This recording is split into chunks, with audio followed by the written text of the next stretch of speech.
इस वक्त हम अंता विधानसभा क्षेत्र में मौजूद है। आज चुनाव प्रचार रुक चुका है। हमारे साथ है युवा नेता मनोज मीणा जी हैं। उन्हीं से आज बातचीत करने का प्रयास करेंगे कि कल हनुमान बेनीवाल का आना और आज मुख्यमंत्री भजनलाल शर्मा का आना और पूर्व मुख्यमंत्री अशोक गहलोत का आना, इस पर क्या कहेंगे आप?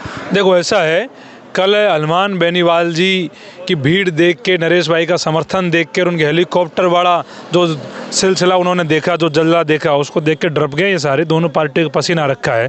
दोनों पार्टियां आज यहाँ इसलिए आई हुई है कि कैसे कल हनुमान बेनीवाल के जो हेलीकॉप्टर वाला शो था उसे कैसे हम काउंटर करें। और वैसे भी भजनलाल जी का तो क्या है कि घूमने फिरने में ज़्यादा उनका मामला रहता ही है।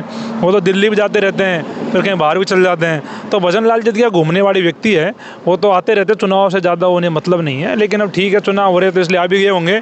लेकिन बाकी यहाँ तो मैडम वसुंधरा राजे ये कह रही है कि यहाँ की मुख्यमंत्री तो मैं ही हूँ। तो भजनलाल जी को सम्मान मिल नहीं रहा है आडूती में, क्योंकि मैडम के साथ सम्मान कैसे मिलेगा?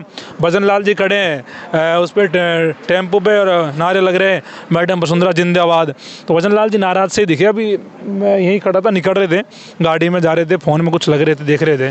परेशान से भजनलाल जी, क्योंकि ये हार के चुनाव के बाद में हो सकता है कि राजस्थान का मुख्यमंत्री बदल जाए। मनोज भाई, मैं अशोक चांदना के कल एक बयान सुन रहा था कि अशोक चांदना ने कहा कि नरेश मीणा को 4-5 पत्रकार जयपुर से भेज देते हैं कि जाओ वहाँ से चुनाव लड़ो। और कौन कह रहा था? अशोक चांदना का बयान मैंने कल देखा है। और मैंने बयान नहीं देखा। बाकी अशोक चांदना जी क्या कह रहे हैं, क्या नहीं कह रहे हैं, मैं कह रहा हूँ पूरी कांग्रेस कुछ भी खेले तो कोई फ़र्क नहीं पड़ने वाला है। ना अशोक चांदना जी से पड़ रहा, ना गोविंद सिंह डोटासरा से पड़ रहा, ना गहलोत साहब से पड़ रहा। चुनाव तो नरेश मीणा जीत चुका है। अब कहने को तो देखो बातें बहुत सारी रहेंगी चुनाव के बाद में, तो ये कहते रहेंगे और अपनी बातों करते रहेंगे। अब तो ये तो अभिव्यक्ति की आज़ादी है, आप भी कुछ कह लो तो मैं आप थोड़ी कहूँगा कुछ। तो ये तो अशोक चांदना जी कुछ भी कह सकते हैं।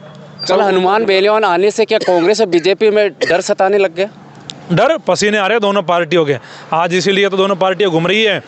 बीजेपी कह रही है रोड शो करेंगे, कांग्रेस कह रही है सभा करेंगे, गहलोत जी कह रहे हैं मैं भी चलूँगा, डोटासरा जी कह रहे हैं कि मैं तो वहीं बैठा हूँ। तो डर तो है ही है। हनुमान बेनीवाल जी का यहाँ आना और हाटुती की पूरी जनता लाखों की संख्या में उन्हें देखने पहुँच गई, नरेश भाई का समर्थन करने पहुँच गई।